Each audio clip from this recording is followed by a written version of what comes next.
está en la guía de estudio número 3. Se llama Asentamientos urbanos y rurales y los impactos ambientales de las actividades productivas. Para poder desarrollarla, entonces necesitamos los contenidos que hemos visto en clase, y tiene que ver también mucho, como decía delante, con su experiencia, cómo usted vive la ciudad, cómo usted experimenta la ciudad, ¿ah? Cuál es la experiencia que a usted le ha tocado, a propósito de que usted también es una persona que la habita y se desenvuelve en ella a través de los estudios, el trabajo, la vida social, cultural, deportiva, ¿no es cierto? Todos son ámbitos que se desenvuelven dentro de la ciudad. ¿Y cómo usted la desenvuelve? El ámbito de la vivienda, laboral. El primer ítem es de términos variados. Hay una columna a la izquierda con conceptos, del 1 al 7.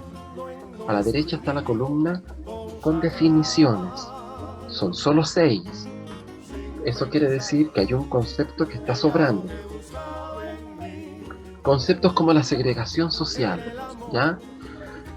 Todos, en el último tiempo, hemos oído hablar de la segregación social, hemos utilizado tal vez el concepto de la segregación social, ¿ya? En la ciudad, uno de los problemas graves que tiene es la segregación social, ¿ya?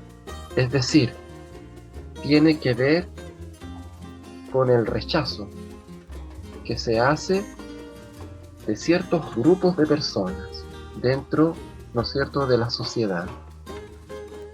Y ese rechazo puede tener un origen en lo religioso, porque tienen ciertas creencias y usted la rechaza y la segrega, por costumbres que estas personas puedan tener, por su origen étnico.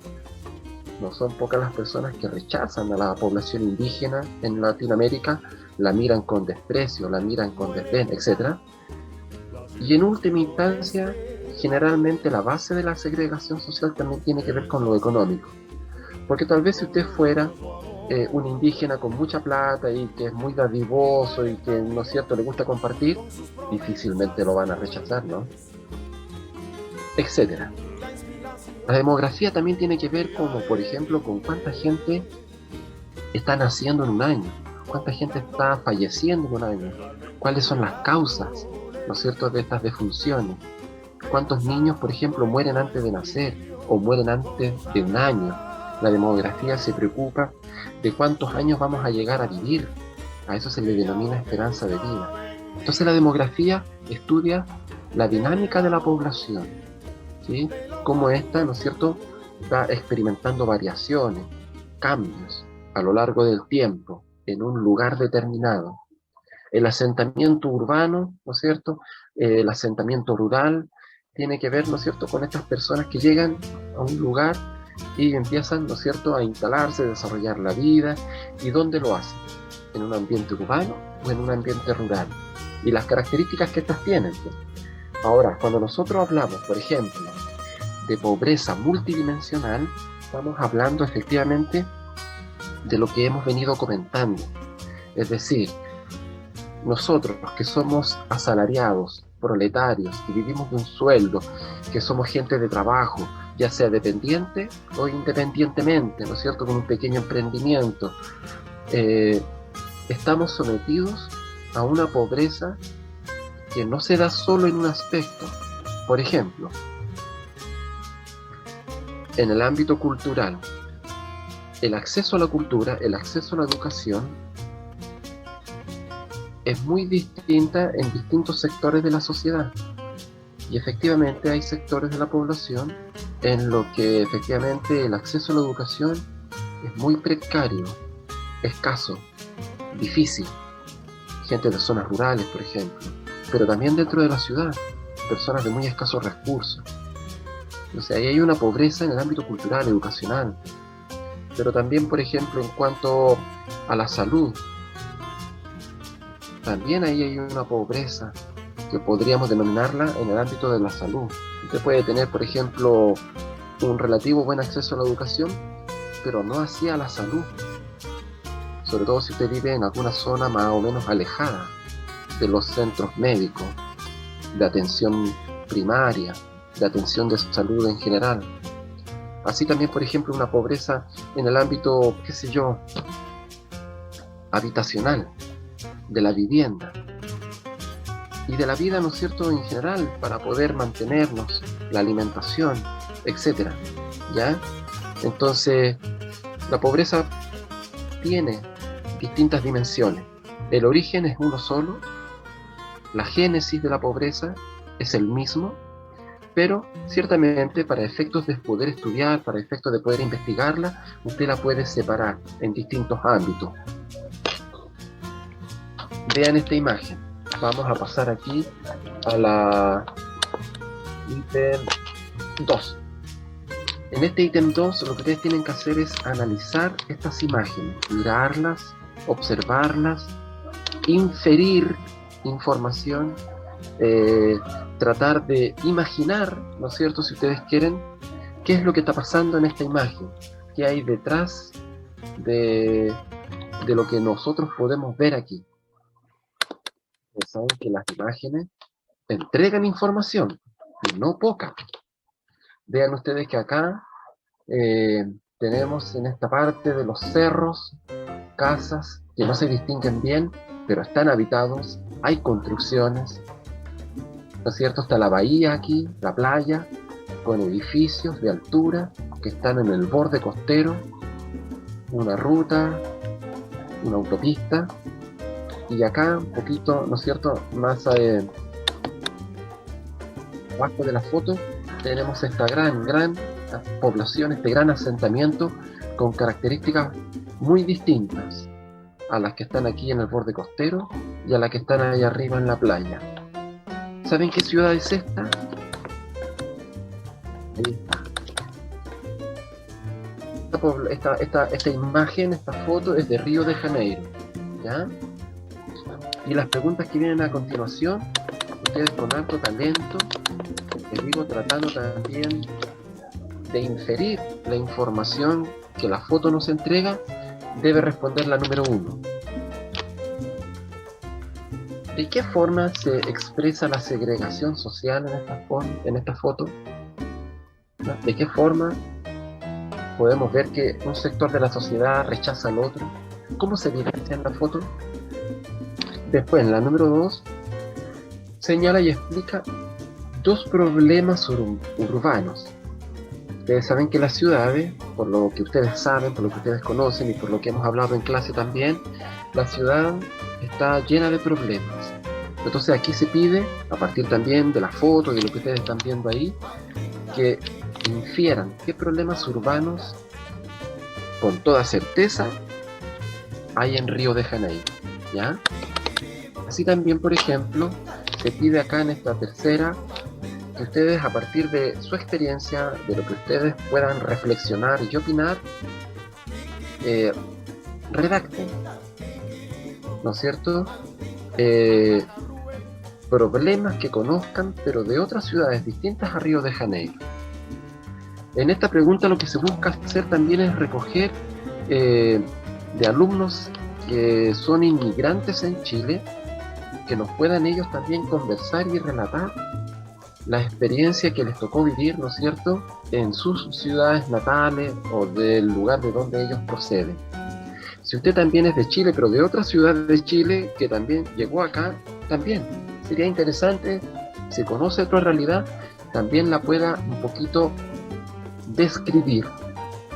¿Crees tú que en otras ciudades de América se repiten estos problemas de Río de Janeiro?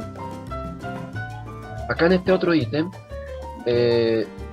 la idea también es que ustedes puedan, a partir de la fotografía que me estaba pasando, esta es en la estación central, ¿la ven? La estación central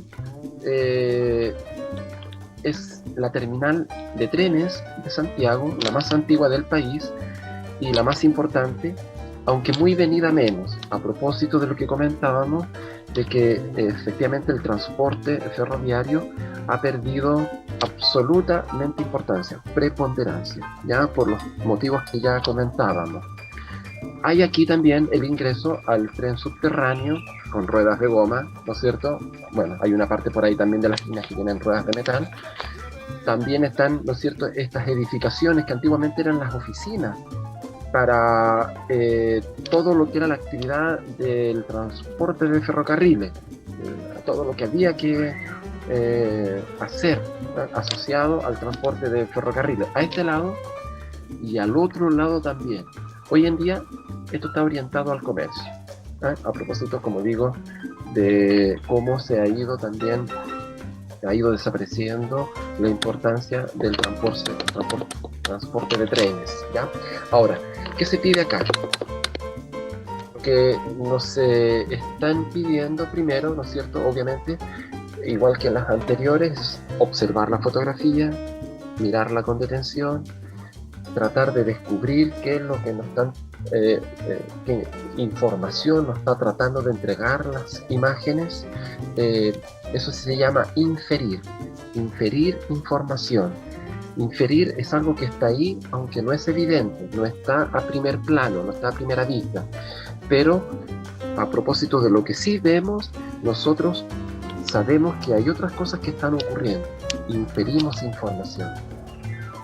Primero, ¿qué tipo de asentamiento es el que tenemos ahí en la fotografía? ¿No es cierto? Urbano, rural, ¿no es cierto? Usted tiene que brevemente explicar por qué sería urbano o por qué sería rural. ¿Cuál es la actividad económica que usted ve que ahí se está desarrollando principalmente? Entonces usted ahí se refiere un poquito a cuáles son, ¿no?, en qué trabajarán las personas que están en esa imagen. Claro, los trabajadores no se ven, pero ahí usted ve, ¿no es cierto?, esta terminal de trenes, que a todo esto la estación central hoy día también está transformada en un terminal de buses también, ¿no?, interurbano. De tal manera de que ahí usted puede inferir qué tipo de actividades se desarrollan, ¿ya? Así también cuál es el tipo de contaminación que se está generando ahí. Recuerden que tenemos contaminación no solamente ambiental, en cuanto a lo que es del aire, atmosférica. Hay otro tipo de contaminación, ¿no?